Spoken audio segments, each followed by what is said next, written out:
If this broke down and you couldn't get parts, you had a problem. So it was really, as they say, a lot of nail biting going on at that point when these were deployed.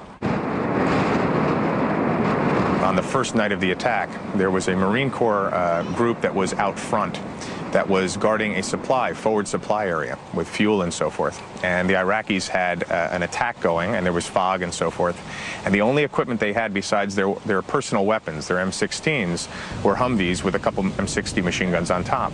And they used these to repel the attack long enough until the Air Force could come and use fighter aircraft and bombers to knock back the Iraqi attack. So these vehicles held it off to keep that resupply depot available for helicopters and other vehicles that came through. In the unforgiving Arabian desert, over 20,000 Humvees exceeded the Army's highest expectations.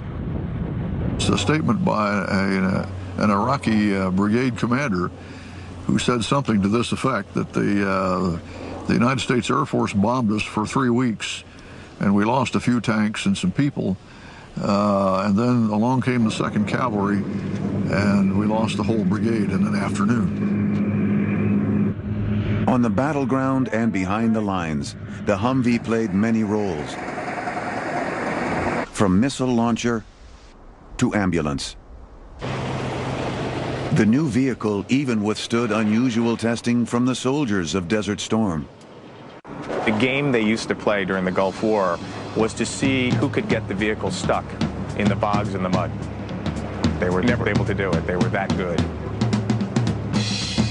As the Jeep before it, the Humvee's performance and popularity on the battlefield aroused curiosity on the home front. The initial public reaction when this vehicle came out was more like they were laughing at it. Who would own this thing? This is ridiculous.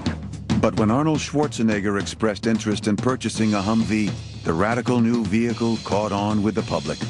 His civilian Humvee, or Hummer, was aptly nicknamed the Terminator. He actually went to the factory to see the whole assembly line, and the first civilian one that came off the line he bought. And as I understand it today, he has 5 of them.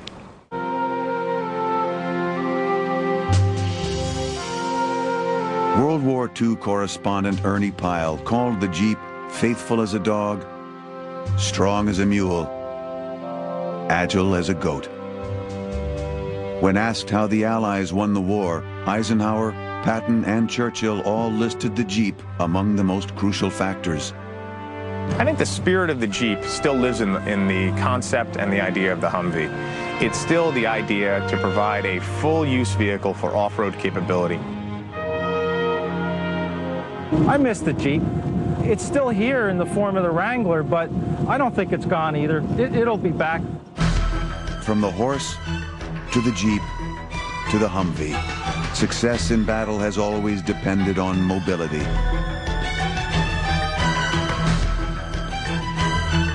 As long as men continue to fight wars, victory will belong to those who can move.